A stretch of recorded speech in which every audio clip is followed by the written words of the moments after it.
আমার সাথে আমি এখানে তার সাথে আমার একটা কোশ্চেন আনসার দেন। আমরা একটু স্টুডেন্ট, অস্ত্র কি আমাদের হাতে ছিল নাকি পুলিশের হাতে ছিল? কার হাতে ছিল আপনি বলেন? আপনার কাছে প্রশ্ন রেখেছিলাম, না আপনি আনসারটা দেন, আমার আনসারটা লাগবে। অস্ত্র কার হাতে ছিল? অস্ত্র কার হাতে ছিল বলেন? আমার হাতে ছিল নাকি পুলিশের হাতে ছিল?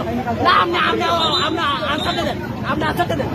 আমার নিরাপত্তা বাহিনীর কাছে অস্ত্র থাকবে। নিরাপত্তা বাহিনীর কাছে অস্ত্র থাকবে, তাই বলে এরকম সাঁতালি স্টুডেন্টের কাছে গুলি করতে পারবে, এটার অধিকার দেয় না। এখানে গুলি বলছে কি বলে, এখানে স্যারের থেকে স্যারকে গুলি দিতে বলতে আমাদের স্টুডেন্ট পুলিশ থেকে হচ্ছে স্যারের গায়ে কেন পড়ছে? শুনেন, স্যারের গায়ে কেন পড়ছে?